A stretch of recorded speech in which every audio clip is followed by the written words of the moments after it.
చాలా విషయాలు ఉన్నాయి. అంటే జోలికి ఒక్క మాట జ్ఞాపకం చేయండి. దానియేలు గ్రంథం 12వ అధ్యాయం 2వ వచనం చదువుతారా? మరియు సమాధులలో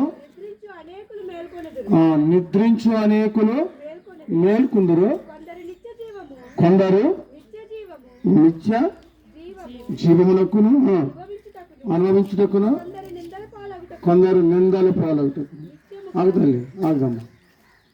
సమాధుల్లో ఉన్నవారు అందరూ లేతారా? కొందరు లేతారా?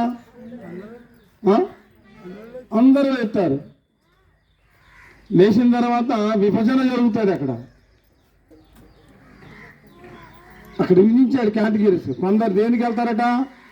ఆ మాట చదవాలి. కొందరు నిత్య జీవమునకును, కొందరు నిందల పాలవుటకును. మనం నిందలు పాలవకుండా ఉండాలంటే ఈ మట్టి దేహములో దేవుని ఆత్మ ఉండగానే ప్రభుని సొంత రక్షణగా అంగీకరించాలి. చాలా మంది అంటారు చచ్చిన తర్వాత పేరు పోయింది అంటారు. చచ్చిన తర్వాత అసలు జీవితం ప్రారంభించబడదు తెలుసా? పాత నిబంధనలో ప్రవక్త అయిన దానియేలు గ్రంథం ఎటువంటిదంటే, నూతన నిబంధనలో ప్రకటన గ్రంథం ఎటువంటి ప్రవచనాత్మకమైన సందేశాలు వివరిస్తుందో, పాత నిబంధనలో దానియేలు గ్రంథం అటువంటి ప్రవచనాత్మకమైన సందేశాలు వివరిస్తుందండి. సమాజంలో ఉన్నవారు అందరూ లేస్తారు. ఈ కోణాన్ని బట్టి మనం చూస్తే శాఖరు లేస్తాడు. ఇప్పుడు మన సమాధి చేసిన వాళ్ళందరూ కూడా లేచిన తర్వాత కొందరు ఎక్కడికి వెళ్తారట? మరి కొందరు ఎక్కడికి వెళ్తారు? యోహాను సువార్తలో కూడా ప్రభు ఏం చెప్పాడు చదువుదాం. 5వ అధ్యాయం యోహాను సువార్త 5వ అధ్యాయాలు కూడా నూతన నిబంధనలో ప్రభు ఏం చెప్పాడు చదువుదాం. 28-29 వచనాలు చదవండి. దీనికి ఆశ్చర్యపడకుడి, ఒక కాలము వచ్చుచున్నది, ఆ కాలమున ఈ మాట సమాధుల్లో ఉన్న వారందరూ ఆయన శబ్దము విని, అదిగో సేమ్ మాట పాత నిబంధనలో ఏ మాట అయితే దానియేలు గ్రంథములో పొందుపరిచాడు ప్రవక్త యోహాను సువార్తలో అదే మాట మరలా చదువు తల్లి. మేలు చేసిన వారు జీవ పునరుద్ధానమునకును, కీడు చేసిన వారు. అది అక్కడ ఉన్న సందేశం ఒకటే, నూతన నిబంధనల సందేశం కూడా ఒకటే. ఎప్పుడు లేతారో దేవుని శబ్దం విని. ప్రభు శబ్దం అంటే తెస్సలోనిక సంఘానికి పౌలు చెప్తున్నాడు కదా, ప్రభు ప్రధాన దూత శబ్దంతోనూ బోరతోనూ ప్రభు వస్తాడండి. వినండి, భయంకరమైన మీ మాటలు వింటూ ఉండక భయం ఏంటో లేదా? ఇలాగే ఉంటుంది కాలం అనుకుంటున్నామా? మనం ఎలా ఉందండి, నా ప్రాణమా తినుము త్రాగుము సుఖించుము. ఎంతకాలం తింటావురా బాబు? ఈ శాఖల కూడిక ద్వారా ఒక సత్యాన్ని మనం గమనించాలి. మనందరికీ మరణిస్తామండి, చచ్చిపోతాం. అసలు మానవ జీవితాన్ని గురించి వర్ణిస్తే సమూయేలు 2వ గ్రంథం 14వ అధ్యాయం 14వ వచనం అన్నాడు. ఒక్క మాట చదవండి. మానవ జీవితం ఎలాగుంది? చాలా విషయాలు మనకు తెలుసు, కానీ నేను వాటి జోలికి ఈ మాట చదివి ప్రార్థన చేస్తాను. సమూయేలు 2వ గ్రంథం 14:14లో మానవుని జీవితాన్ని గురించి చక్కగా మాట చెప్పాడండి ప్రవక్త. అదిగో మనమందరము చచ్చిపోతామయ్యా. మనందరం ఏమైపోతాం? చనిపోతాం. నేను చనిపోనన్నవాడు ఆడ ఉన్నాడా? నీ సాము నా సాము మన సాము ఎప్పుడు మన ఎవరికే తెలియదు. మనందరం చచ్చిపోతాం. అయితే ఆ సాము ఎలా ఉంది? ఆ మరణం ఎలా ఉంది?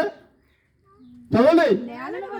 నేలను ఒలికినా నీ మీదట మళ్ళా ఎత్తలేని నీళ్ళ వలె ఉన్నాం. చాలు తల్లి. నీళ్ళు మనం నేలను వంపవండి, మళ్ళా ఇవి నీళ్ళు తిరిగి వస్తాయా? మన జీవితం అంతే.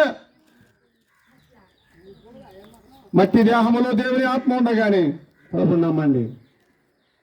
2 మాటలను చదివించాను దానియేలు గ్రంథంలో యోహాను సువార్తలో. చనిపోయిన అందరినీ దేవుడు లేపుతాడు. ఎవరు ఎక్కడ దేవుడు తీర్పు తీరుస్తాడు? ఒక్క మాట చదివిందామా? ప్రకటన గ్రంథం 20వ అధ్యాయం. ప్రకటన గ్రంథం 20వ అధ్యాయం 11-12 వచనాల్లో, మరియు ధవలమైన మహాసింహాసనము దాని ఎందు ఆశీనుడైన ఒకరిని చూచితిని.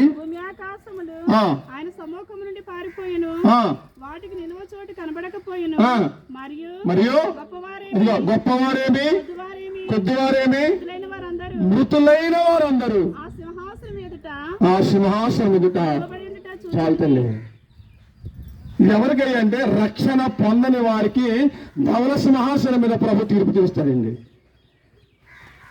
అక్కడ ఇంకా కిందకి వెళ్తే ఎక్కడెక్కడ చచ్చిపోయారో ఆ చచ్చిపోయిన వాళ్ళందరినీ ఏ స్థలంలో చచ్చిపోయారు అక్కడ ఉన్నారు. సముద్రంలో చచ్చిపోయిన వాళ్ళందరినీ కూడా సముద్రం తీసుకొచ్చి చెప్తుందట. ఉందా మాట? చదవండి ఆ మాట. సముద్రము తనలో ఉన్న మృతులను శాఖరి ఎక్కడ చనిపోయాడు? నీటిలోనే. నీరు అప్పు చెప్తుందండి రేపు పొద్దున్న ప్రభు యొక్క ఆ బోర ఊదినప్పుడు నువ్వు ఎక్కడ చనిపోయావో ఆ చచ్చిపోయే స్థలాన్ని బాధ్యత. సముద్రంలో పడిన చాలా మంది గోదావరి చచ్చిపోతున్నారు, అయిపోయిన పేడ అనుకుంటున్నారు. కానీ రేపు క్రీస్తు ధవల సింహాసనం ఎదుట వారందరూ ఆయా స్థలాలు తీసుకొచ్చి ప్రభు క్రీస్తు ధవల సింహాసనం అప్పు చెప్పాడండి. తీర్పు జరుగుతాడు. అప్పుడు ఉంది సెపరేషన్. మరి నమ్మిన రక్షించబడిన వారికి ఎక్కడ? కొరింథీయులకు రాసిన మొదటి పత్రిక, కొరింథీయులకు రాసిన 2వ పత్రిక 5వ అధ్యాయం.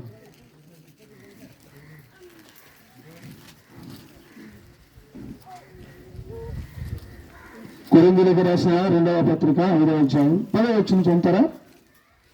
ఎందుకనగా తాను జరిగించిన క్రియలు చెప్పిన అది మంచివైన సరే చెడ్డమైన సరే దేహంతో జరిగించిన వాటి ఫలం ప్రతి వాడు పొందినట్లు మనమందరూ క్రీస్తు న్యాయపీఠం ఎదుట. మా క్రీస్తు న్యాయపీఠం 2 స్థలాలు ఉన్నాయి తీర్పు. ఒకటి ధవల సింహాసనం మీద రక్షణ పొందిన వారికి ప్రభు తీర్పు తీరుస్తాడు. రెండవదిగా క్రీస్తు న్యాయపీఠం ఎదుట రక్షించబడిన విశ్వాసులకు దేవుడు అప్పుడు దానియేలు గ్రంథంలో చెప్పినప్పుడు మేలు చేసిన వారు ఆ నిత్య జీవనకు, మేలు చేయని వారు నిందల పాలవుటకు. మన ఏ గుంపులో ఉన్న ఆలోచన చేసుకోండి. ఏ గుంపులో ఉన్నాం? మరణం నీకుంది, నాకుంది, మనందరికీ మరణం ఉంది. నమ్మిన మనం ఎలా ఉన్నాం? ఇంకా నమ్మని వారు ప్రియమిత్రులారా ఆలోచన చేయండి. తీర్పు అనేది ఉన్నది. అవమానం కావాలా? తీర్పులో బహుమానం కావాలా? నీకు బహుమానం కావాలంటే నేడని సమయం ఉండగానే యేసు ప్రభువుని స్వకీయ రక్షకుడిగా అంగీకరించు.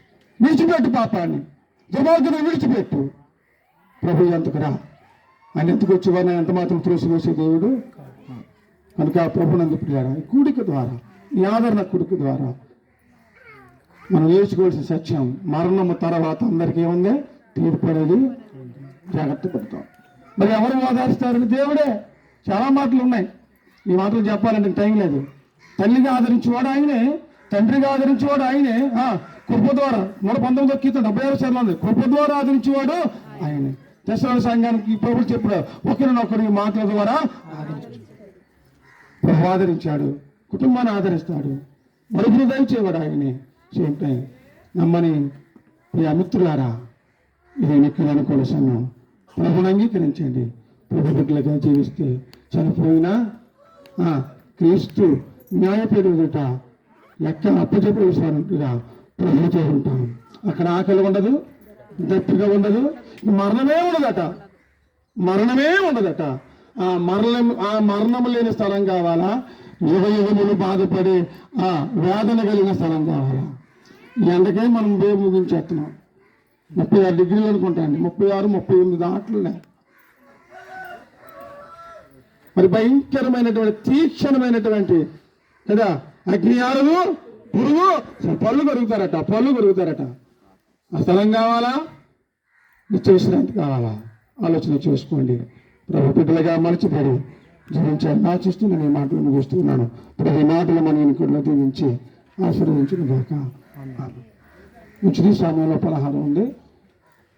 పలహారం పండుగ దా